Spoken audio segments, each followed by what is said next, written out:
હવે જો આ દાખલો કે n ઘટકો ધરાવતા એક ગણના કેટલા ઉચિત ઉપગણો હોય. હવે અહીંયા ધ્યાન આપજો, એક શબ્દ બહુ જ અગત્યનો છે કે કોઈ પણ એક ગણ હોય જેની અંદર n ઘટક હોય તો આપણે જાણીએ છીએ એના ટોટલ સબસેટ એટલે કે એ જે છે ગણની અંદર કેટલા ઉપગણ હોય એના માટેનું સૂત્ર છે 2n.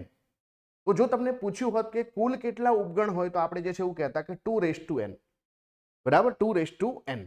પરંતુ જે છે જ્યારે પૂછવામાં આવે છે ઉચિત ઉપગણ કે જેને આપણે જે છે પ્રોપર સબસેટ કહીએ છીએ ઇંગ્લિશમાં, તો આમાં શું થાય કે જે ગણ હોય પોતે, બરાબર, તો આખા ગણની અંદર જેટલા ઘટકો હશે એ આખો એક ગણ કહેવાશે અને એટલા માટે પોતાને જ પોતાનામાંથી બાદ કરી નાખવામાં આવે.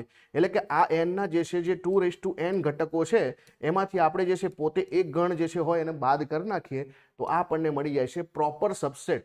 તો આમાં એક પણ ઓપ્શન તમે જુઓ આવો નથી, તો ખરેખર જવાબ જે છે આ આવે 2n -1.